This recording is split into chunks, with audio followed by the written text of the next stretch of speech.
And I think when we really leaned into like how we do things and being okay with that, you know, I think that's when the growth really happened.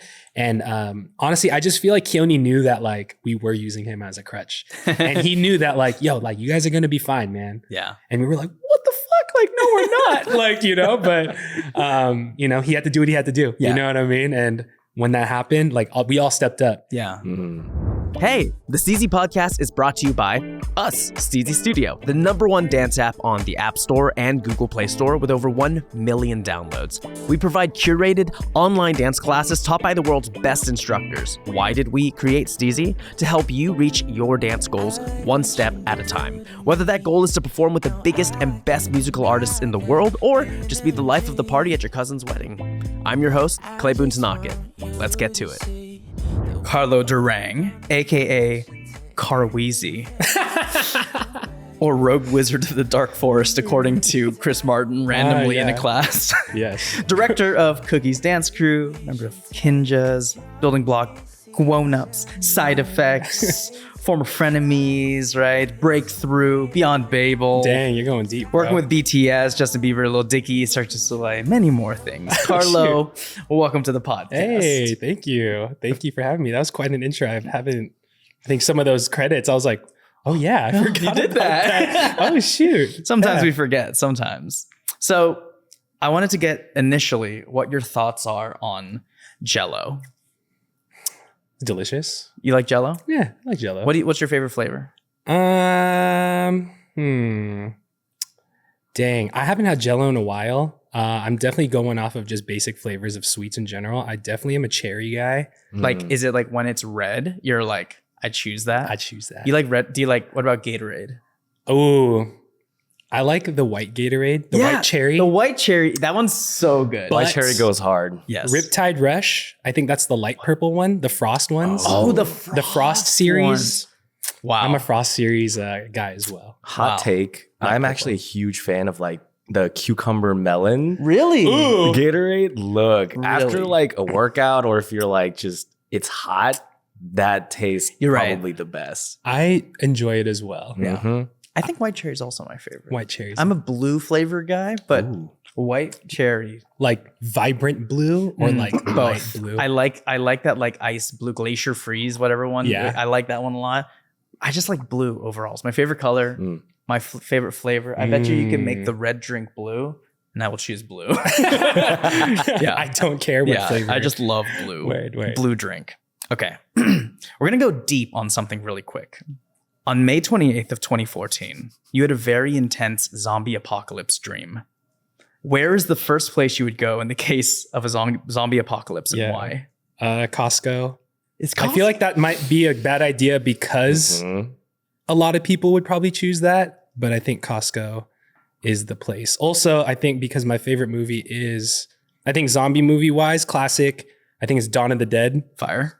You know, just Great people movie. stuck in a shopping mall. Yeah. It's simple. Running zombies. What? Yeah. Mm-mm. What the heck? Running So, zombies. I think Costco's the spot. We were just talking about this. And we were Yeah. saying like Black Friday is already dangerous for Costco. People die I think on that's Black more Friday. dangerous than maybe a walking zombie apocalypse. Black Friday is more dangerous than a walking zombie apocalypse.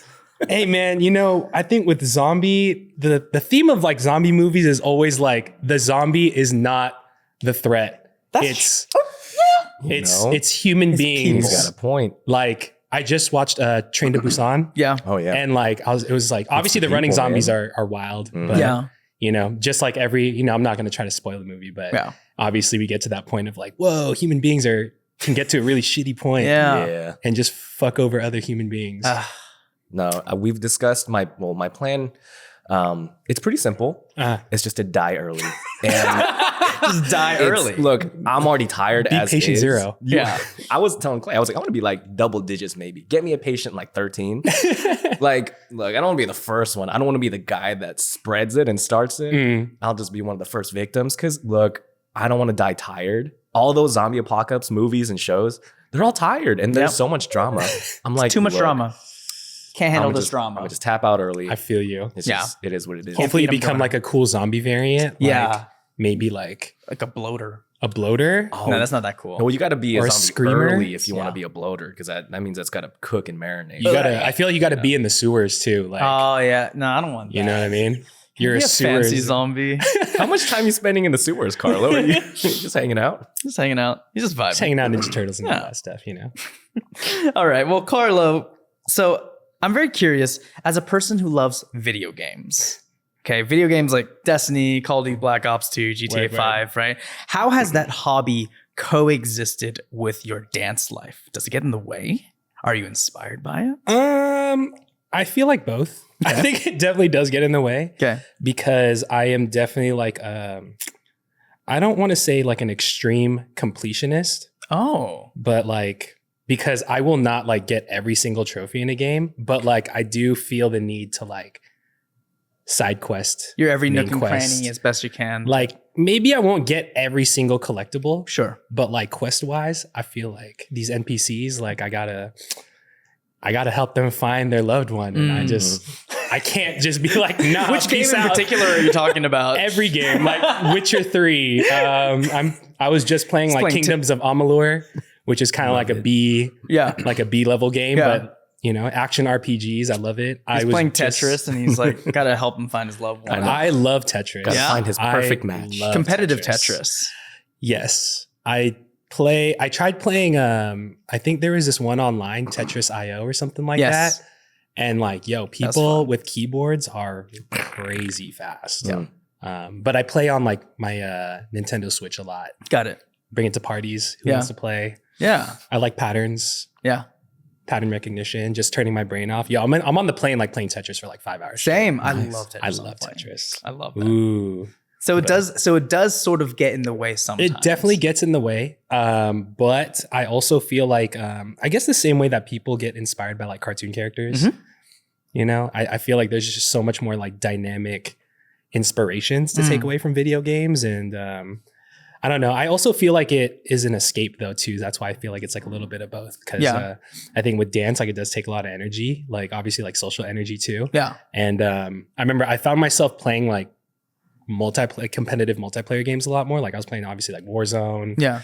I found myself playing Rocket League with some of the boys at home and like just trying out different things. And it got to the point I was like, yo, like I feel like I don't want to come home and like be competitive and like stress even more. Yeah. And like I just want to like be in my own world. And it's also And around, play it's single the player. same people you're playing with, right? Yeah, I'm playing with I was playing with some of my like Cookies bros back at home. Yeah. But it was fun. It's super fun. There's a lot course. of cool games, but I think like over time I was like, I kind of want to be like taken away in a story right now and just be like in something else. Is that something that you've had to really build into over time as a person who is constantly surrounded by your dance life, right?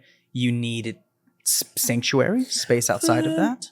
I think it's hard because I think it just depends on what time of my life. I think it's one of those things where I'm very like in the moment where however I feel in that moment, like I'm gonna just go that way, right? So there are those times where I feel like multiplayer games, like, yo, dope, I'm super down. Or even then the opposite where like there's times where I'm like, I kind of don't want to like, I kind of want to be a little bit more introverted right now kind of thing. But I guess it just comes in waves. Yeah. You know what I mean? I just kind of listen to what my heart says in that time. Go with the flow type guy. Yeah. I see. Yeah. Has that caused problems in your life before? Yes. I've had to like get a calendar and like write things down a lot more often. I think, for example, like the whatchamacallit, the Steezy class that I did where I like wrote in a journal. I also felt like, all right, I have to write in a journal or else like every time I run it from the top, I'm about to freestyle and do a different choice. So I have to like write it down or even calendar wise, I'm just like, yo, like you got to do this. You got to do this. Sometimes I try to structure it. Sure. Like right now I'm trying to go to the gym in the mornings. Trying, keyword trying. Okay. Even though I'm a night person. That's I like really sleep brave at of like, you. I love that. I'm a night person, dude. I sleep at like 3 a.m. Like even if I like wake up really early, like I sleep pretty late. Wow. It's tough. You too? Oh yeah, no, I'm 100% a night owl. Yeah. And I'm like trying to figure out how to be a morning person because when you do wake up in the mornings, it's actually amazing. It's great. Love Yeah. it. I'm doing better at being a morning person Yeah. because I've found like I don't feel like super frantic every day because I'm not that type of person. But within the past like few weeks, I've been like getting up, just like 7. Yeah. And I've been like making a smoothie in the morning. Nice. I've been like taking time, like actually like doing facial routine. Like, and Your skin looks really nice right now. thank you. dewy. Aside from the single pimple right there. Didn't even notice it until you pointed it out. But like, it's actually been really good. Yeah. I'm really enjoying that feeling. And I come to work and I'm like, oh wow, my brain is like on it. Because one thing I was noticing was during like podcasts, right? I have to always be on. Yeah. And that's really freaking hard. It is. It's hard to always like be the person that can continue a conversation and seed ideas and such. And I can't let anything hit walls. So I feel that like the moment like I treat myself better in the morning is the moment where my brain works the way I need it to work, because I can't make it that way. I'm really bad at like putting myself in a place. My body has to already be there. So I always say like, if I have a little tummy ache, my day is ruined. And I'm like, I can't dance well. I can't speak well. So Day's it's over. like, I kind of feel you on that. Just trying to be like, yo, I need to be at like a certain level when I get to this point. Yeah. Do you feel like there is a supplement or a very specific part of your routine? Like, for example, like my girlfriend like is a totally different person before coffee. And I also am a totally different person before caffeine. Like, and I feel like that just turns it around. Like what you take, like mind pills, limit, just water. But I'm like a water bitch. Like, oh my gosh. So You like, have the Kangen, give me 1 second. Just let me put to my neck. High Listen to quality that. audio. Wow. So- we love that. You like delicately sip your water. I delicately eat and sip everything I have. Wow. I have so many options here in downtown LA. I can always eat, but I know I shouldn't do that. And what I started doing was drinking water to satiate that feeling. And it became like an addicting habit. Like I love drinking water. And I definitely don't overdrink like until like I feel like I'm like swishing and like drowning, but I just love sipping water throughout the day. And then I realized I just remember like in the mornings, like I don't want to make coffee all the time. And I'm very much like, I like preparing the stuff. Like I don't use pre-made sauces just because I like making from scratch. I love that feeling. Yes. And I like coffee. Like I want to do the pour overs. I want to use my V60. It's too much work sometimes. And so I remember like talking to my brother about it because he has to get up for like prep for like restaurants and cooking. He's like, just drink a whole glass of water right away. Like all of it. And I was like, but I do always have a glass next to my bed. And so I started doing that. And like, it's weird. Like I feel my eyes like this and then I'm like down it and I'm like, and like my eyes just open and I feel my body just like I go Super Saiyan. So anyways. Your skin looks real hydrated right now. Thank you. I was gonna say you're looking really dewy this You're morning. looking real nice, Y'all- bro. I know. No. Looking real good. Thank you. I feel like that's my morning thing. Yeah. That's how I feel. Yeah. I'm inspired. I feel like I need to drink more water. I've been in this I've been really enjoying sugary drinks lately. Like it's just, my brain just craves that carb right now. And I just let it. Like ginger ale, I was drinking so much ginger ale during the pandemic.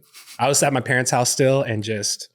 I don't think I know people who just own ginger ale. You only drink it on the airplane? You only drink it on the airplane. But that's like an I wanted this level off the snack. airplane. So damn good. I'm an adult. I can just drink this at home.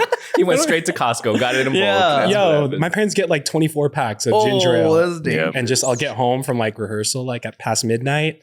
And then there's always like one lone ginger ale ready to be drunken. Rogue It's not even a ginger word. ale. Drank it to drunk I love after. that. So Wow. So, Carlo, yeah. I believe I heard before that it was one of your dreams to become a teacher. This is true. Yeah? This is true. What did you want to teach originally? High school math. High school math. Are you good at math? I feel like I was okay at math. I think in high school, just I wasn't like English wasn't my strong suit. Okay. Like sounds really terrible. I didn't enjoy reading. I didn't enjoy writing. I still don't. Okay, cool. Yeah. Cool. I don't like reading, or grew up not liking reading. Okay. And I just feel like math and science just like made more sense. Like it was just, it didn't require as much energy to like figure that out. But I also think the biggest thing was my senior math teacher. Shout out Mr. Bokesh. I don't know, probably not watching this. He's real old. Hopefully he's doing well here or somewhere else. But he was one of those guys, like pretty much he caught me cheating on a test. Fire. And then it was about the pie chart and labeling a pie chart. And I just like didn't study. Yeah. I usually do well on tests. I'm one of the people that like doesn't do homework. Yeah. And just gets A's on tests and gets so annoying. A C in class. Yeah. Because I never do homework. Okay. But he caught me, he pulled me outside and he was like, yo, like, what are you doing? Like, you're smarter than that. And I was kind of like, oh shit, I thought you were just about to like get pissed and, you know, just like write me off. He saw your potential. I mean? So he's like, I'm gonna like give you another chance to do this test tomorrow. Wow. And like just study. Like you don't need to cheat. And I was like, all right. Yo, that's love. So that's a freaking teacher right there. Mm-hmm. So I studied and I was like, oh my God, like I see it. Like, why was this so hard to label? It's literally just fractions. Yeah. Like condensing your fractions and shit. Like, I was tripping, bro. And then I did the test like real quick, like walked in with pride and just did that shit, turned it in. He's like, all right, you got 100%. See, you don't have to cheat. And I was like, fuck, you're fucking right. You're hella right. So I feel like it wasn't just liking math. I just think like that teacher that just like kind of like nipped it in the bud. Yeah. Like, and just had that tough love for like a hot second, just kind of like made a difference. Dang. I also feel like, I grew up always asking my parents for like a younger sibling. I grew up as an only child, but I grew up with like cousins and stuff like that. You have a half it was brother in like the Philippines, right? I do have a half brother in the Philippines. Wow. You do your research, bro. It's crazy. I have a half brother in the Philippines. He's about like 10 years older than me, but Louis Francis, and I'm Louis Carlo. There's a lot of Louis in the family, which is why I never go by Louis because there's like 10 Louis in my family. So people always ask me that. Got it. But I grew up as the only child, but I grew up with two cousins. I would get dropped off at their house all the time. And I was always like, damn, like I'd go home and I'm like, damn, I wish I had like a sibling when I like got home. Yeah. So I'd always be asking, I want a sibling. Kind of always wanted to be like an older sibling to somebody. And I just feel like once like dance happened, it kind of was like, I mean, I wasn't trying to be a teacher in dance when I first got there. Yeah. But I think over time, it just started like, I started looking up to certain people, like they were my siblings and I wanted to be that to other people. So unfortunately not a math teacher because after my first year doing math in college, I was like, why? What?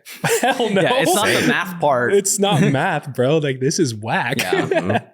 But yeah, it was definitely a dream like growing up in high school to be a math teacher or to be a teacher in some capacity. That's awesome. You started dancing during high school?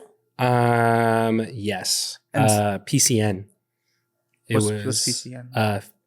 Filipino Culture Nights. Ah, yes. Yes. I think it was my junior year when I started. But I've always liked dancing. Like you got served. Yeah. Hey, let's buy a floor and like go in the garage and try things out. And then also there was a few b-boys that like from my high school that started trying to do stuff after school. Yeah. And I would kick it with them from time to time. Yeah. I started breakdancing a little bit. And then when the color guard girls walked over and were like, hey, we need more guys for this hip hop routine for Filipino Culture Night. Are you guys down? And I was like, yeah. Yeah, I'm down to hang out with y'all. Of course. Yeah. Oh, dance too. Yeah. Dance. Yeah. What? Learn choreography? My bad. I got to get up. Yeah, it was great. It was really great. I think like, because we were all really close already too. Yeah. So it's just like, oh, more of a reason to like hang out. We do this once a year. You guys put a show together? Like, what is this? Yeah. And then from there on, it was all about show business. And I went to the big times. Yeah, honey, that's show business. But yeah, since then it was just like, yo, choreography is actually really fun. Shout out to Anthony Buck. He used to be part of 220. Learned my first piece of choreography through him. Wow. And he was on Future Shock San Diego at the time. Wow. And yeah, after that, I was just like, damn, dance is hella fun. I wanted to take class at Culture Shock, and just kind of fell in love with it. And I stopped playing sports after that. What sports were you originally playing? Hockey? I was playing hockey. I was a very avid hockey player since I was like 6 or 8 years old or something. Why? My cousins played hockey. They played roller hockey first. Oh, roller hockey. And my parents were just like, what do you want to do? They put me in a sports camp.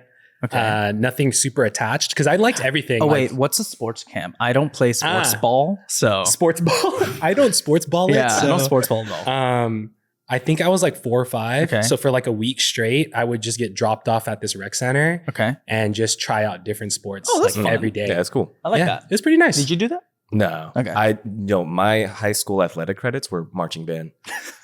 Vibes. That was Okay. it. What'd you play? I am a drummer, so I played Yo, that's marching tight. snare. No, it was fun. That's But hella then tight. I got a really nice headband tan from like being out in the sun. And I'm one of those rare Asians that like tans, you know? Ah, yes. The rare I see. Korean folks that tan. I Yeah. see. So Word. I know. But then like legs, pasty as hell. Wow. But you know, That's like, look at mine. I know. This is a Marching ghost. band, baby. Hell yeah. there's no cameras that are pointing at our thighs. Don't worry. It's just for us. Call this Thailand. I just came from there. Oh, yeah.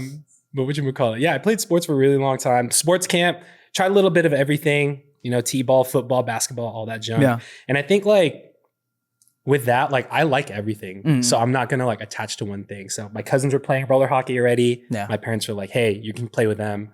And then I think that's the reason I stuck was because I was playing with them. Okay. Yeah. Yeah. And then eventually it was like, oh, I want to get good at this. Mm. And then I just like, I was literally on like 2 or 3 teams Wow. growing up. Like, and then I started playing ice hockey in like middle school. Just because all the good roller hockey players were playing ice hockey. Mm. And my parents like, you need to get the one up. Got there and I was like, whoa, roller hockey sucks, dude. Ice hockey is way better. I'm doing this. And I Nice. think I'm one of those people too where like I didn't want to try something new at the time. Hmm. I was like, yo, I already devoted a lot of time and effort into like getting good at hockey. Mm. I'm gonna stick with it. And then I tore my ACL.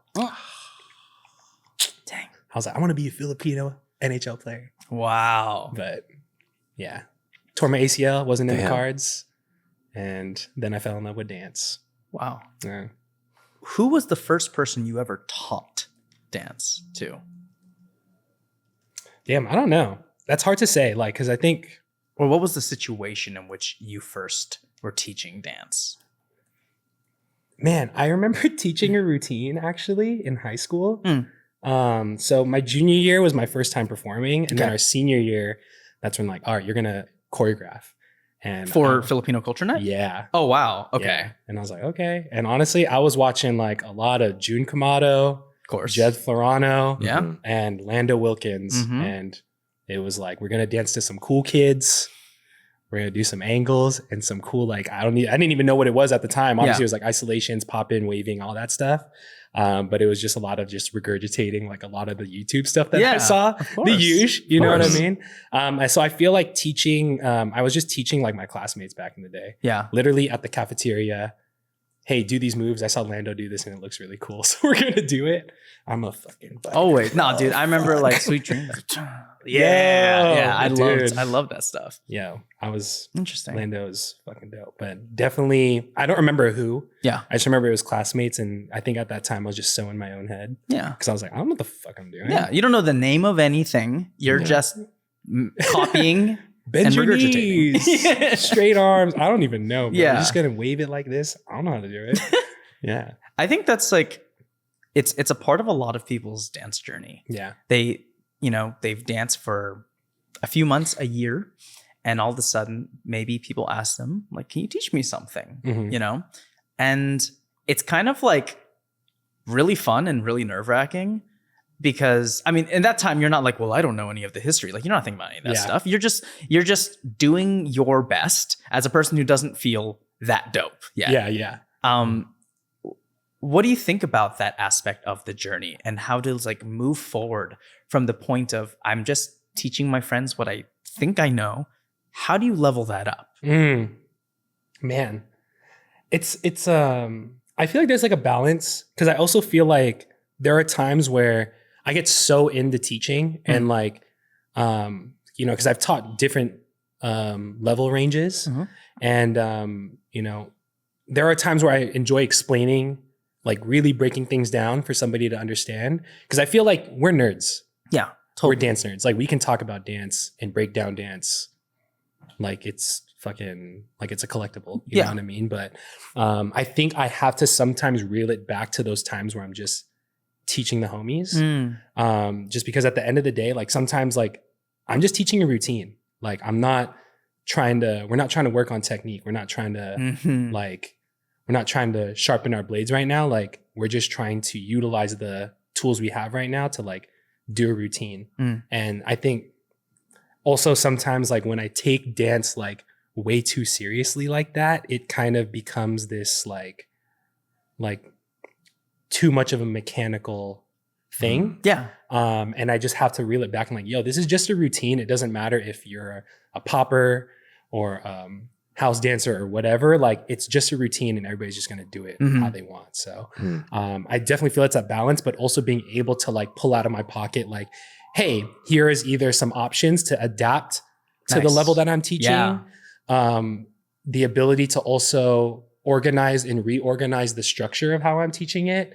And I think it's also the way that I communicate that dance, right? And I think obviously like as a teacher, we think about how we chunk things and the structure of how we give the structure to people. And it's also just dependent on the student. So I think it's not necessarily, it is a level up to teach, but I think it's also like just understanding time and place and adaptation, but also like the seed of like, yo, at the end of the day, like that feeling of like teaching the homies in the garage, I feel like is such an important like thing to keep. And I also think like when I teach people, like when you teach people like they're your friend, as opposed to like, hey, you're just like a faceless this dollar entity. Bill, $3 per head. Like it just becomes this weird, like this just weird space of disconnect. You know what I mean? I totally agree. I think that it's the sort of flexibility and nimbleness that's necessary to be the instructor that maintains joy through seeing other people win in the way that they need to win now, right? That's what your teacher did for you. It's just like, it's not about the grade. You're just smart. Be smart, you know? And it's like, I feel like when we help people allow themselves to be the person we think they can be, like that is the most glorious thing you can feel as a teacher. So I think like it's that moment when you see something click. Oh, dude, that's drugs right there. It is. Yo, I remember when I started doing like private lessons more often. I love private. I think it was with building block. I remember being so terrified, like, yo, what the fuck am I gonna do for 90 minutes? Like, what? Like, and sometimes some of the students that come in are like real dope, and I'm like, I don't know what to do. But then you find some things that like don't click, but then you see it when it like happens, and you kind of just feel like they start to relax in it. They start to listen to the music, they start to vibe in it, and then they like, you're not there. In a good way. No, like, I love they zone you out and you're like, yo, heck yeah. I love that. You know, so. One of the things that I was just teaching two students, Claire and Derek. They're on like Big Brother and like Amazing Race. I don't watch TV. For a second, I was like, what team is that?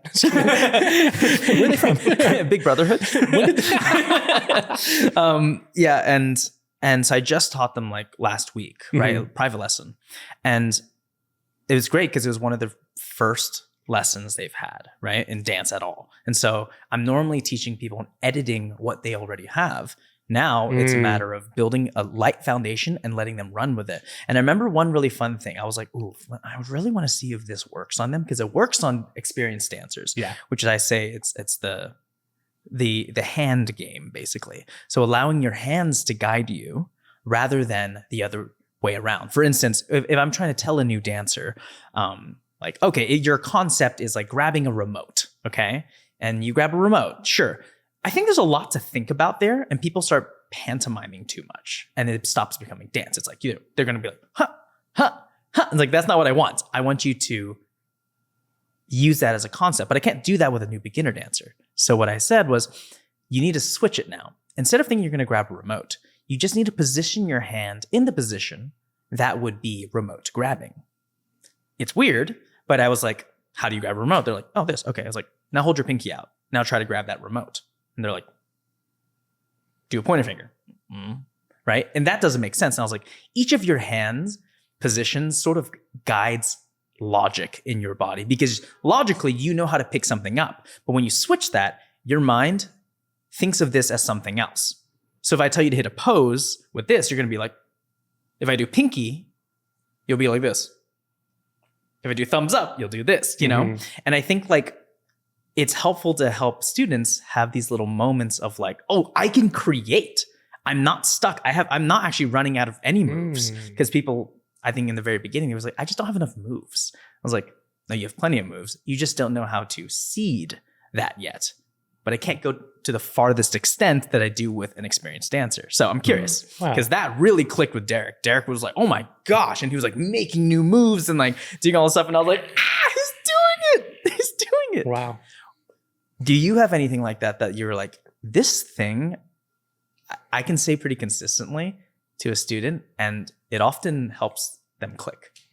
I think like during the pandemic, it was definitely, I was in this zone of like, I think looking back at some of my movement, it was very like just a lot of adding a bunch of stuff. And I feel like I got to a moment of like taking things away and I started teaching intermediate classes and like trying to force myself to like, hey, don't like overdo it. Stop trying to compete with like, yo, this piece has to be crazy. This piece has to, and I think like I got to this point of like, for me, it's like this 3/4 rule. 3/4? Where I feel like for 3/4 of like a segment of the song, whether it's 3/4 of an 8 count or 3/4 of 2 8s or 4 8s, that I stay in a flow. Oh. And then the last quarter of it, that's when I break the flow. Fire. Yeah. And I feel like, you know, it's such a basic thing for people to like, all right, cool. Like then that means like I can literally 2-step for an 8 count and a half. And then hit it. And then just like a 5, 6. And like they don't even have to do anything. Yeah. It can be that last quarter can be nothing. It just has to change, you know? And there's always that one. And I think obviously those are things that are like just so automatic for us and so innate in us. But I think when people realize like, oh my God, there's like a map or a structure that I can like follow along, but still mess with, kind of in the same way like your hand like is going to tell you what to do, but it's like up to you how you want to use it. I feel like that timing thing has definitely helped a lot of dancers like learn how to pace themselves too. Because at the end of the day, like we always try to do the most. And I think that's something I realized like, hey, how can we like make it feel like this? Me 24/7. How can we separate the top half and the bottom half? How can we now separate the left side and the right side? I know. You know, and how can we just like, what is the word? Like brain kill ourselves all the time. Like I want to feel like I just got destroyed. Yeah, we're like class. stretching ourselves 24/7. Yeah. But now it's like, yo, how can I think it also came from this moment of like, how can I just like be in the moment and enjoy this moment for just what it is and enjoy the dance rather than like, no, like we have to, like there's a time for that. Of course. You know what I mean? But like once the music is on, I think also like when I'm listening to music in my car, like how can I bring that type of energy in the way that I like move rather than just exclamation marks all day. Yes. Not just exclamation marks. I love that. I really do. Okay. Well, how about we get into some of these voice messages? So for our listeners, we've done this for the past few episodes of the Steezy podcast, where if you use the Anchor app, you can actually leave us a voice message on the Steezy podcast, and you can ask our instructors questions, our guests questions, and they'll answer them. Keep in mind that you will know specifically which people are going to be guests on the Steezy podcast if you are a Steezy Studio member, because I post in the Facebook page a update and say, hey, we have the recent podcast. We had Mackenzie Dustman. Today we had Carlo. Please leave your messages for them specifically. So use the Anchor app, leave a message, and we'll get to answering those. Oh, shit. All right. That's dope. Let's get one from 7 takes. I'm not sure. Yo, Carlo, this is 7. I am a dancer currently studying at the University of the Arts in Philadelphia. And I wanted to ask if your ability to freestyle improves the more you choreograph for yourself, or if you really just train individually freestyling and individually choreographing. I've just noticed that you've choreographed a lot recently, and I just wondered if that's helped your freestyle a little bit. Thank you. I feel like a lot of people think of it the other way around, right? Yeah. That's interesting. It's hard because I feel like there's like it's like the Venn diagram. There's like a lot of things that I feel like I can't really take to the other world, but there are a lot of there's a few things that can work. I think like, you know, I started freestyling more often like after choreography. Okay. You know, and I think for me it's more so like how my freestyle has affected my choreography rather than choreography affecting freestyle. But I will say that like I do feel like they're both pretty different because I did start freestyling more recently, but I feel like I wasn't using it in a choreography. It's the structure. Yeah. Being able to organize and structure things more so with choreography. I think like my movement quality, there's more range to my movement quality, and I do have more options, right? And then what is it? I don't know. I think within freestyle, you have the ability to obviously like change how you present yo shit, right? Like you can be, you know, I always use the Avatar Last Airbender reference. Like you can be any element you want. Yeah. And then now when I choreograph, I can choose to be whatever element. But that's not the part of, that's not the muscle that my choreography relies on. Yeah. It relies on this in my organization. And so I feel like it doesn't matter. I can freestyle. I can be like super dope at it. But like once I go into a choreography aspect, like my mind, if anything, like it made it a lot more like, oh my God, there's so many things to do. Yeah, I agree. Which is why I needed the notebook. So, I mean, I agree. Like, I think doing both is really important. Yeah. I also feel like for me, it comes in waves. Like there's points where I'm like, yeah, I want to freestyle more. And then there's points where like, oh, I want to choreograph more. Yeah. And that's where the go with the flow, like follow my heart comes from. Totally. Also probably as an artist too, right? Like I'm not going to be able to create something dope if I ain't rocking with it and vibing with it in that moment. So, yeah, I don't even know if I'm answering the question anymore. Yeah, I think it's all very general. It's just like, you know, how has it helped you? Choreography to freestyle. And so I guess you're saying also, you know, there's organization's a really big thing. And maybe that doesn't always translate right away, but I'm sure it's like there's a lot of the overflow from each has led you to, okay, I need a notebook for this because it's too many things. For sure. You know, I think that goes both ways. It definitely, I think also like everybody's really different. You know what I mean? Some people probably can take away so much. Oh yeah. Right. And it probably does help go hand in hand. But I think that's where, you know, writing things down and almost taking it like a scientific process, low key, like, hey, is this work? Like hypothesize, test it out, reevaluate. Yeah. Because everybody's process is going to be hella different. But for me, I'm like, okay, freestyle is dope. But when I choreograph, like I need to make sure X, Y, and Z. Yeah. And not A, B, and C. Right. You know, so. Because I feel like even from a creative standpoint, musically, we talk about drummer vocabulary. Like what sequences are you putting together? What sounds? But I feel like in dance also, choreography is like, these are the different words, a different bit of vocabulary you can add into like different work. Do you feel like that's like more where like choreography comes in, is like learning more vocabulary, so to speak, from different choreographers? But in freestyle, it's like I'm experimenting with different, for lack of a better term, sounds or different movements in that. I mean, yes, but I also feel like choreography, I've heard it said in this way. I think, whatchamacallit, somebody was like, yo, like there's closed skill set and open skill set. Like routine, we're just kind of doing the same thing. You know what I mean? And it can be learning vocab, but it can also just be exercising, like, you know, how I do the routine, how you do the routine is going to be totally different. Right.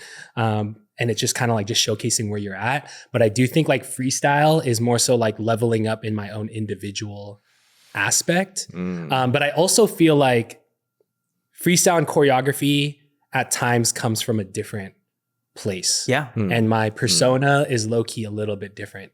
You know what I mean? Like routine, the way that I'm trying to bring out the music is more so coming from like I guess there's also two ways to choreograph, because I also feel like the way that we choreograph sometimes is more so like we are the subject rather than like we are background. I'm choreographing like a background segment to accentuate the subject. Very true. You know what I mean? So I think that's also this two different refers things. to like I'm teaching a class and or I'm showcasing something, or I am a backup dancer. Exactly. For an artist, right. Yeah. Because even like, you know, I'm the way that the words that we hit or the choices that we make, like we're probably grooving a little bit more as a background dancer. And I might be super wrong because everybody probably tackles this. Sure. You know, people who choreograph more so as background, like for background, Yeah. probably have a totally different mindset. True. But it just, when I observe, I'm like, okay, cool. Like, you know, the artist is the main subject here.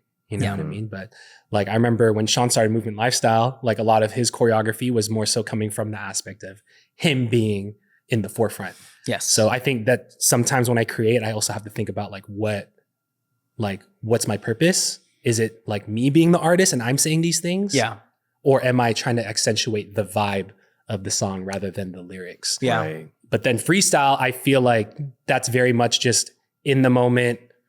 Yeah. Like it just comes from a place of like, sometimes I'm not even really listening to the words. I love freestyle into music that I don't really know. Same. I'm the same way. Like, or even just listening to like a battle mix and just like getting lost in it. I start accidentally choreographing a bit when I know the song. Yeah. Like I start being like, I know this, I gotta hit that thing. He says you. Yeah. And I He says dream. book.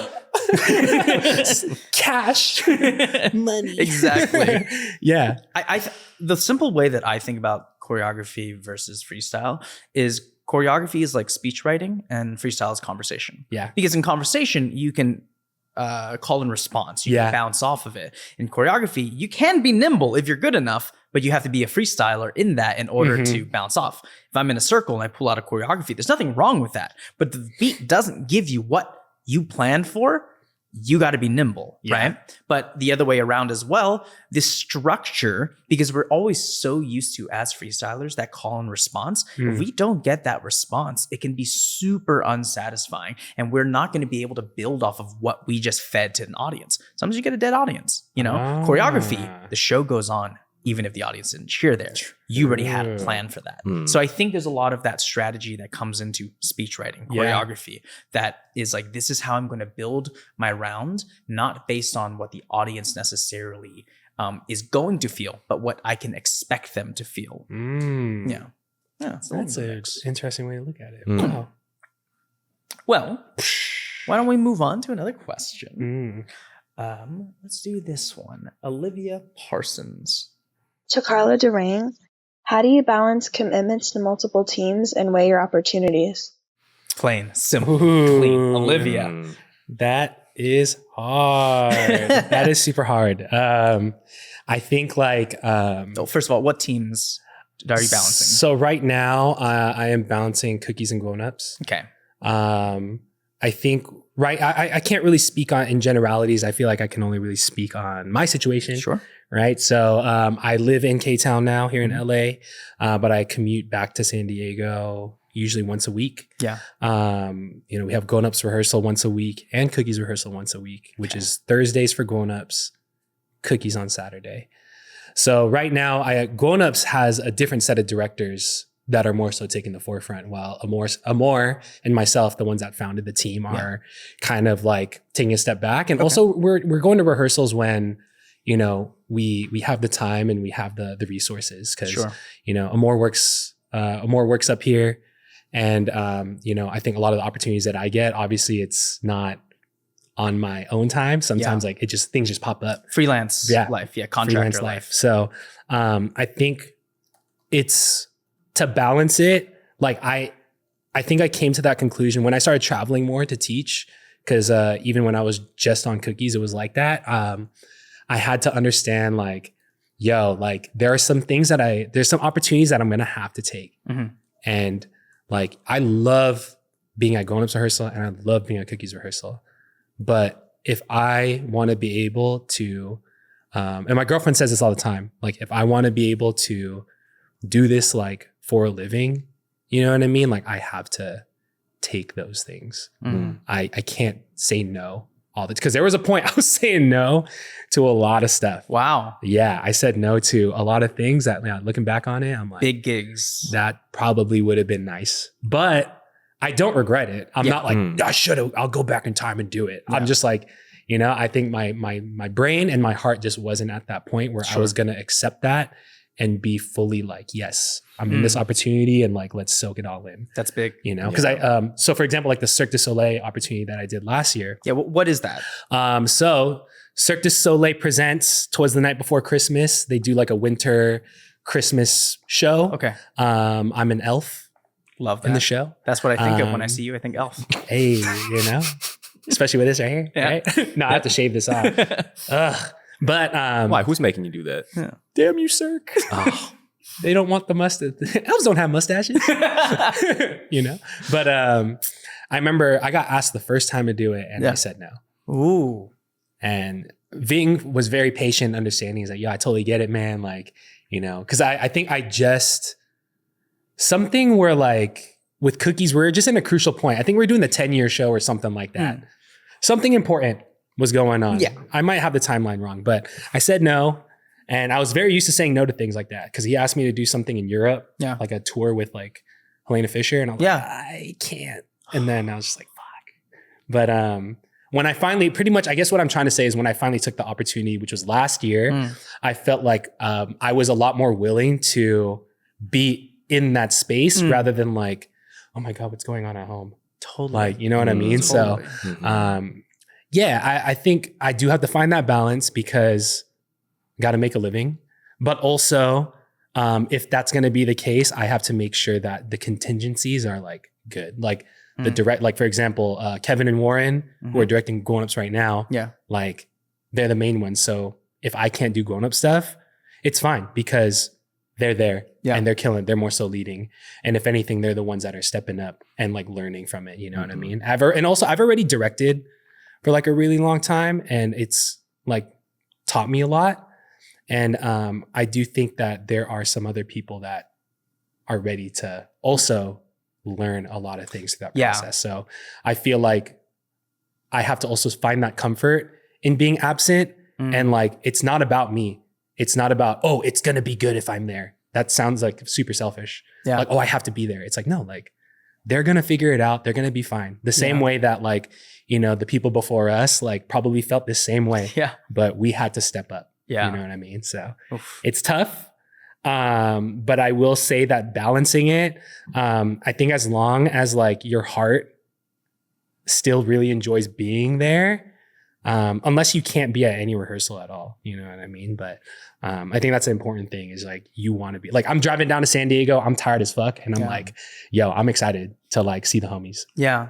And I think I don't think it'll ever get to that point where I'm like dreading it. But I'm fucking 31 and, at the end of the day, I just want to make sure they all good. So, yeah, I think like what I'm hearing is there's the balancing act that you play has a lot to do with being, I guess I can say the word again, being sort of like nimble and building your decisions off of where you are now.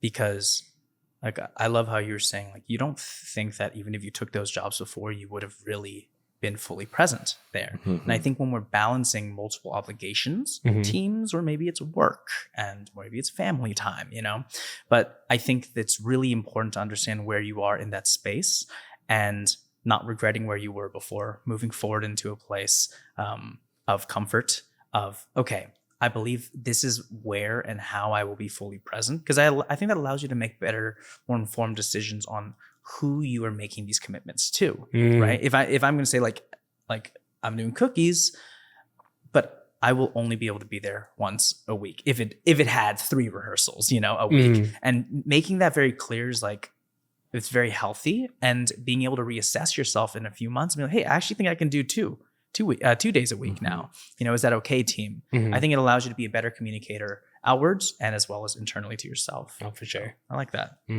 You did mention stepping up and like, letting people into that space. You had to take over Cookies. That sounds like a crazy thing, especially with, Keone being such an impact on the entire community. And so I'm really curious, like what was that like for you stepping into directorship? Yo, that was a pretty wild ride. I was fortunate. So I replaced Kristen Aguinaldo when she stepped down. So I was directing with Keone for about like a year and a half or 2 years before he left. Okay. I was at Keone Mari's place like almost every day. Really? Yeah. Just either doing building block or we just prepping for rehearsal. So I really got to see like, this dude's work ethic and like how much he puts into the team. and was definitely kind of like able to see that and intake that. But I feel like I was not confident in my own decision making, and I relied on Keone a lot. I relied on his opinion a lot. So I just feel like whatever I was giving to the team was not in my own vision, but more so like In what you trying to what I think Keone would do. Yeah. You know? And I feel like it was hard for me to really step up until he left.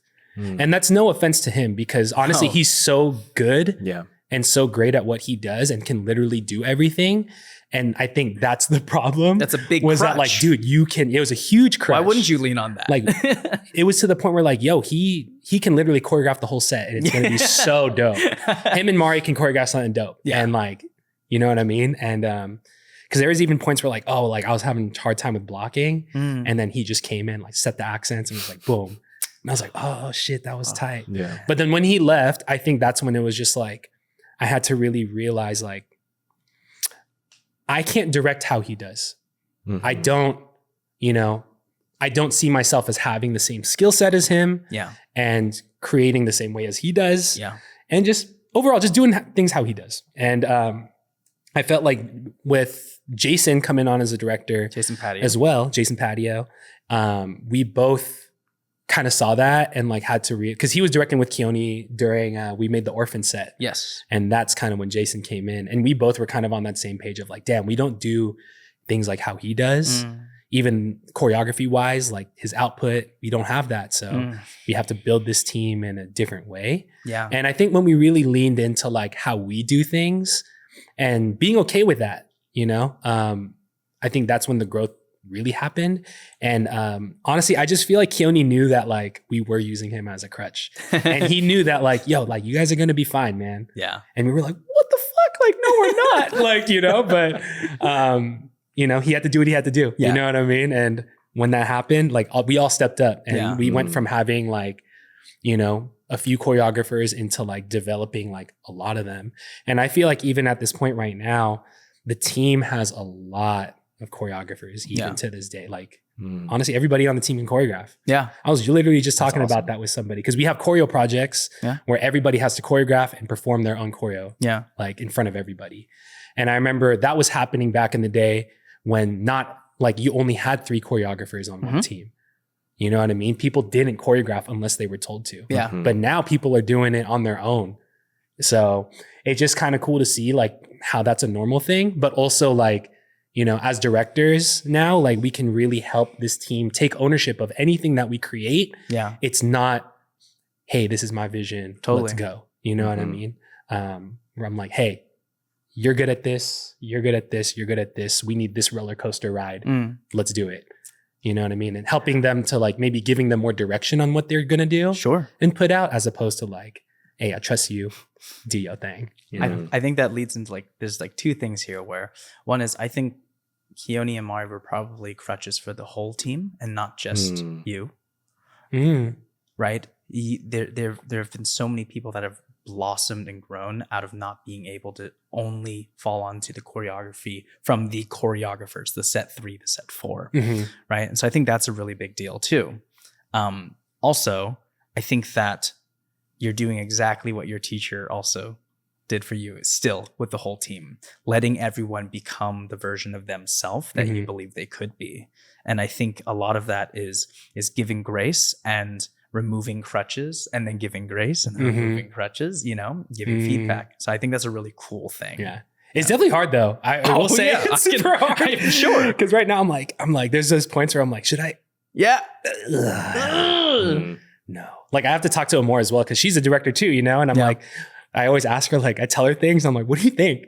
Yeah. What do you think? Because she's also like one of those partners that like, we don't really agree on things. We see things 2 different ways, but it's like a nice benefit of like just getting perspective. Right. Yeah. So I ask her, I'm like, what do you think? And she's like, I think like you're overthinking it and they're going to be fine. And I'm like, damn, you're fucking right. All right. I just need to chill. Like let my shoulders, don't tense up your shoulders. Like it's fine, dude. Like they'll figure it out. Yeah. Like we did. You know what I mean? So, exactly. Yeah. Whew, what a journey that is. That is such a journey. It is.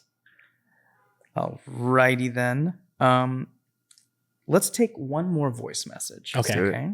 We'll take the voice message from our girl Jessica Holyfield, Jessica Holyfield. a legend. We love Jessica. Mm, She's one of our Steezy super users. a legend. This question is for Carlo. I wanted to ask, how did it feel to be a part of a group or choreograph for a group that competed with Hip Hop International and them competing and doing very well on a world standard, making it to the semifinals? I want to know, how did that feel differently choreographing for them versus, choreographing for Jackson or for an artist or for a set that is with a different scope of performance? What did you compete in HHI with, or like? If I'm thinking about this recent HHI, actually, I did not choreograph that. Oh, okay. Shout out to Josh Saradpan, Divine Maharaj, Lemonalo, and Michael Lee. They direct Side Effects, Okay. which is the Studio FX's junior team, Yeah. and they took them to World. So they did USA, placed, then they went over to International over in Arizona, did really well. And it's also like, I think, small little backstory, a lot of those kids started dancing during the pandemic, Wow. right? So I think it's like, honestly, when they placed and got to semifinals, I feel like I can speak on just maybe watching them achieve that, but I didn't choreograph it. I think seeing them realize like, oh my God, like we can do this? Because literally like all they knew was like, we just sometimes do TikToks. Wow. We take class. Yeah. Like taking class with a certain choreographer was like the pinnacle of their moments in pandemic, So I think a lot of them, like I was talking to them, they're like, I didn't think we would do that well. Whoa. Like, what the heck? And I'm like, dude, like, see, like when you actually like put in effort, like we're watching it, you guys are good. Like they're gonna lead you to the promised land. You know what I'm saying? You just gotta just put in your effort, and you guys are gonna do great if you actually do it. So I think it's that realization of like, oh my God, like empowerment. Yeah. Like watching themselves like become empowered and just like, oh my God, I have these powers. So honestly, that was really awesome to watch. And to kind of riff off of even that last question, it was a sweeter victory knowing that like I didn't choreograph. Ooh. Because those four, like I did oversee them at the beginning of like the pandemic. Like I was overseeing the directors and just like helping them out. Yeah. And then over time, it just became like all right, I'm not gonna watch your rehearsals. Whoa. I'm not, even during the HHI process, I was like, I'm not gonna come in to the end because I don't think you should care what I think. Wow. You guys know what's up. I'll tell you, I told them after USA, I was like, I think this and that, but after they already did it. Like you have to make the choice first. Agreed. And then you got to live and die by the choice. And then you can learn from it. Yeah. Like I'm not going to prevent you from making that choice. I was like, I think you could do this better. Like maybe like the way that your eye follows, do a little bit better job of how that happens within the transition, blah, blah, blah, blah. Second medley for internationals, watched it. Oh, damn, y'all took it in. Y'all took that in. The blocking looks a lot better. My eye is my eye really naturally follows the whole set. Wow. I don't get lost. Y'all are clean. Wow. So I think just, it was sweeter knowing that like these people don't need that oversight and that they're very much capable. So I think that empowerment, both for the dancers and also seeing those new directors feel that as well. But I will say, I think choreographing for different mediums, like I guess how that is and how that feels. Yeah. Man, I think that's like, honestly, sometimes in the thick of it, I don't think about it. It's just like, this is your job. You've been doing this for a long time. You just put moves together. You got to just trust your intuition. Yeah. And I think like also these people hired you for how you do things. Exactly. Not like, so don't create like, oh, I think this is how concerts are created. So let's do that. It's hard to not step into that space. It's you have your preconceived notions of this is how it's supposed to feel, but there's a reason. It's a reason for you. For sure. So I think even like working with Jackson, which I was able to be associate choreographer with Ving. I think to be able to just see, I don't see it until like the very end, right? So for example, like Head in the Clouds. Yeah. Like we're backstage or just watching it and I'm just like, damn, like I can't believe this movement is like on stage right now. Like, what the hell? And Yeah. like, that's crazy, you know? And even like watching Coachella, I didn't choreograph that, but watching like Jason Lynn stuff or Celine Haro stuff Yeah. or Bam Martin stuff on the Coachella stage, like, yo, I think that's a victory for everybody. You know what I yeah. mean? But I think it's always going to be dope to see my shit on the community setting. That's where I came from. I fucking love that shit. Or to see my stuff on an online platform for however, you know, we've been doing Steezy for a real long time. Yeah. And then now all these other online platforms are popping up, right? And just all these people just rocking with you, doing your shit all over the world. It's honestly, no matter what the medium is, it's fucking crazy. Yeah. Or sorry, maybe that's not the right word, but it's very eye-opening, especially for somebody who we talked about earlier, fucking taught a routine in the fucking high school cafeteria based off moves. I don't even know what the fuck I was doing. You know what I mean? But then now it's like 15 years later, you're like traveling the world. Whoa, what the heck? Teaching even though dance. in rehearsal, you're just like, Jackson Wang is not this celebrity right now. It's like, we learning. We just trying to make the show good. Yeah. I'm not even like starstruck at this moment. I'm literally just watching the same way I watch dance teams, just like with my hat low like this and just like, hey, that was wrong. I love that. Yeah. Levels, you're tall. And just like, you know what I mean? Just being in it. Yeah. So, and then after the fact, maybe like even like a month later, how even you brought shit up and I was like, I forgot about that. Yeah. Same thing. Like even the Jackson stuff, I'll probably like not be super like, whoa, until like a few weeks from now. Yeah. You know? Yeah, And that's looking real. back at it. Makes sense, man. Well, thank you to Carlo for answering those questions. Thank you to everyone for leaving those voice messages. That's dope. Leave them on Anchor. Again, Steezy Podcast on Anchor. You can That's leave those messages. Hella dope. It's fun, right? I think just to hear their voice here, like, whoa, because sometimes just like on a, Yeah. Yeah. Blah, blah, blah says. Nah, way better to hear them. yeah, that's cool. Totally. It's only fair. They hear our voice. Now we can hear They it. hear all our Yeah, bad yeah, jokes, you their know? voices. Yeah. All our terrible little things that we probably forgot we said on Yeah. the Steezy class. Mhm. We'll slowly wrap this up. Hmm. You mentioned, you were teaching on Steezy, and you've been teaching with us for a very long time now. I don't even know how long now. It's it's early days. Yeah. You were like probably like within the first 5 I think so, classes. because we were filming at Snow Globe. Give it to you. Came to give it. She came to give it to you. That song, right? Yeah, when we were still wearing like tight joggers Oh yeah. and tight running shoes. Yeah. What the fuck? Maybe leggings? Maybe? Yes. Jeggings? Jeggings? Nike Freeze? Nike Freeze. Yeah. As an early Steezy instructor, how have you seen Steezy change over time? And also, why did you originally take a chance on teaching with us? Yeah, honestly, like I feel like I knew y'all already. Like I knew Evan since I don't even know. Like it was like 2010. He was like at our studio in San Diego, 429, RIP. Studio 429. He was training there for like a whole, I don't know if it was a whole summer or like a whole year or like 2 years or something like that. So he was kind of just that like good energy. He's always coming in, smiling. Dope ass dude, Evan. So I think once we heard that he was starting this up and like who else was on board, it was kind of like a no-brainer. And I know probably thinking about where it's at now and like how it was back then, you guys are probably maybe you guys were also just figuring it out. Oh, 100%. And just like, what the fuck are you Still doing? figuring it out. Because I even remember like, little microphone. Oh yeah, we love Literally, the you're microphone. editing like at the corner, Oh, in the yeah. corner of the lab, like as I'm filming. And Yeah. I'm like, this fool's probably not listening to all the dumb shit I'm saying right now. No, I was. That's why I was able to make those dumb blooper reels. Cool. Man. Cool.